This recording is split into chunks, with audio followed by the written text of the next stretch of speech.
Pemirsa, setelah hampir 2 tahun berlalu, 2 tersangka pembunuh seorang wanita hamil yang jasadnya ditemukan di pinggir tol Jagorawi, Jakarta Timur akhirnya ditangkap. Pelaku nekat membunuh karena korban yang hamil meminta pertanggungjawaban.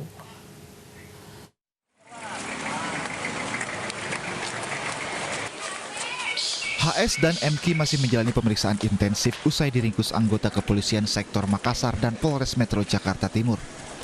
Keduanya merupakan tersangka pembunuh Hilda Hidayah, wanita hamil berusia 22 tahun. Keduanya ditangkap di lokasi yang berbeda. HS yang merupakan pelaku utama ditangkap di Semarang, Jawa Tengah. Sedangkan MQ, kondektur bus yang berperan membantu membuang jasad korban, ditangkap di kawasan Cawang, Jakarta. HS yang saat itu berprofesi sebagai supir bus antar kota menghabisi nyawa korban di dalam bus dan langsung dibuang. Pelaku mengaku kesal saat korban yang hamil berusia 5 hingga 6 bulan meminta pertanggungjawaban. Kasus ini dapat diungkap setelah hampir 2 tahun. Polisi sempat mengalami kendala akibat korban tidak memiliki identitas. Di pinggir tol Jagorawi. Nah, atas dasar penemuan mayat tersebut, baik dari Polda, Polres, dan Polsek melakukan penyelidikan. Karena pada saat itu tidak ditemukan identitas si korban, maka penyelidikan kita agak terhambat.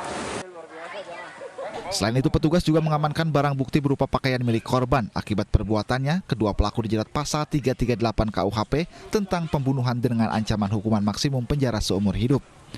Sementara itu, pihak keluarga baru mengetahui bahwa korban telah tewas setelah petugas kepolisian mendatangi rumahnya untuk meminta keterangan. Gak minta nuntut apa-apa, jadi terserah polisi kan ya,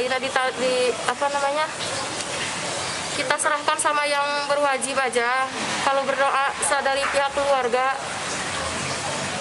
supaya sesuai hukum yang berlaku, iya. Dan kita menuntut keadilan yang seadil-adilnya. Iya, itu. Keluarga meminta agar pelaku dihukum sesuai dengan hukuman yang berlaku. Dari Jakarta, Rio Manik, iNews melaporkan.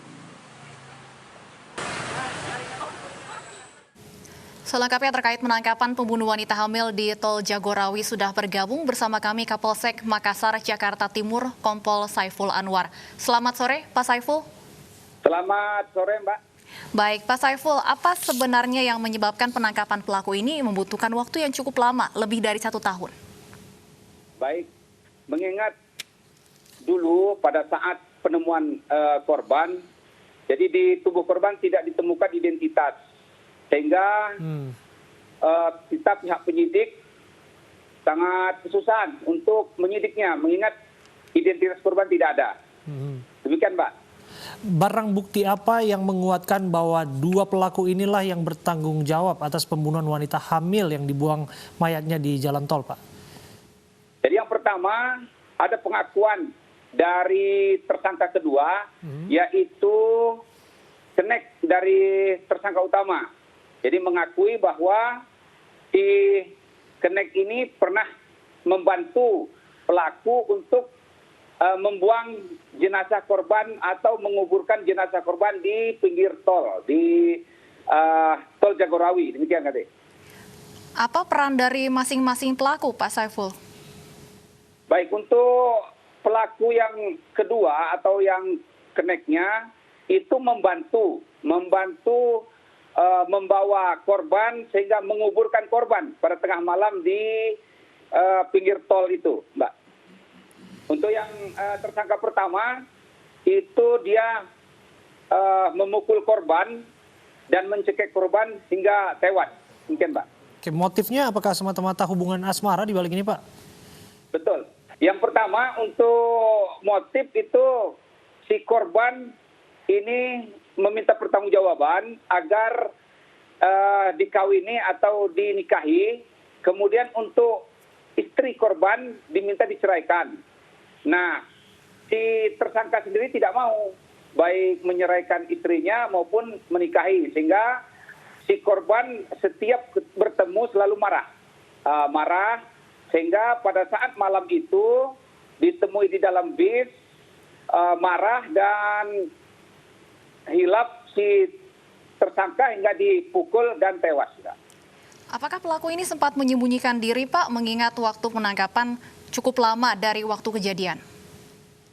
pengakuan tersangka sih tidak, mengingat pada saat itu setelah dikubur dan tidak ada identitas, sehingga baik tersangka utama maupun yang membantu itu tetap bekerja di perusahaan Mayasari Bakti itu sampai dengan 1 tahun.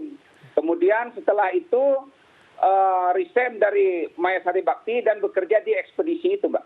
Artinya tidak ada upaya untuk menghilangkan jejak dari kedua pelaku ini, Pak. Hanya butuh waktu saja yang pada akhirnya menentukan nasib mereka dibekuk oleh polisi. Betul. Mengingat ya tadi yang pertama kesulitan kita adalah tidak adanya identitas korban, sehingga kita tidak dapat mencari jejak-jejak baik dari rumah atau dari keluarga si korban sendiri. Begitu, Mas. Baik, apa yang menjadi ancaman hukuman untuk masing-masing pelaku, Pak Saiful?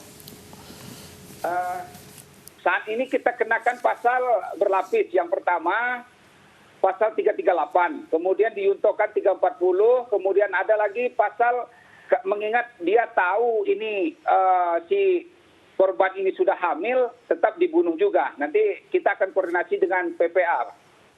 Untuk pelaku yang membantu ini, ancaman hukumannya seperti apa, Pak? Ya 55, Mbak. 55, jadi dia ikut serta dalam pembunuhan tersebut, Mbak. Berdasarkan pengakuan pelaku kedua ini membantu, motifnya apa, Pak? Apakah ada pembayaran di situ, motif uang atau bagaimana? Tidak. Kalau pengakuannya dia dipaksa oleh si pelaku utama, mengingat dia keneknya karena si pelaku kedua ini kan kerja dengan pelaku utama, sehingga dia takut dan ikut membantu. Demikian, Pak. Baik, pada saat ditangkap, kedua pelaku ini apakah mengakui perbuatannya, Pak, atau sempat ada perlawanankah? Tidak.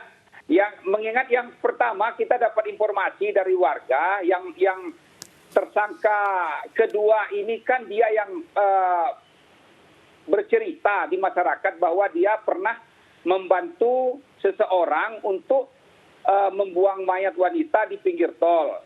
Nah, dari keterangannya tersangka kedua ini ke masyarakat menginfokan ke kita, sehingga kita gabungan dengan Polres menyelidiki apakah betul ada pengakuan tersebut. Nah, kita selidiki betul, kita tangkap tersangka yang kedua ini, kita interogasi, pengakuannya demikian, Mbak. Baik, jadi pelaku yang kedua yang terlebih dahulu ditangkap sebelumnya ya, Pak Saiful? Betul, tersangka yang kedua kita tangkap, ada pengakuan dari tersangka kedua, sehingga tersangka kedua ini memberikan informasi bahwa korban ini, keluarganya korban ini keberadaannya di mana, kemudian tersangka utama keberadaannya di mana dari tersangka kedua ini, Mbak. Baik, terima kasih Kompol Saiful Anwar, Kapolsek Makassar, Jakarta Timur sudah bergabung bersama kami di Ini Sore. Sebelumnya, pemirsa, jasad Hilda Hidayah ditemukan di pinggir tol Jagorawi kilometer 00 Kampung Makassar, Jakarta Timur, Minggu 7 April 2019 silam. Jasad korban ditemukan seorang warga yang sedang melintas dalam posisi setengah terkubur.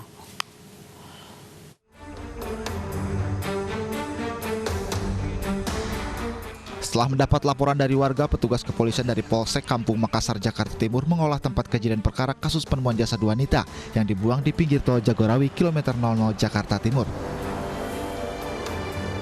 Mayat wanita ditemukan oleh seorang warga yang sedang melintas dan mencium bau busuk. Saat ditemukan, jasad korban dalam posisi tengah terkubur. Jasad korban kemudian dibawa ke Rumah Sakit Polri Said Sukamto, Kramat Jati, Jakarta Timur. Dari Jakarta, Rio Manik, iNews melaporkan.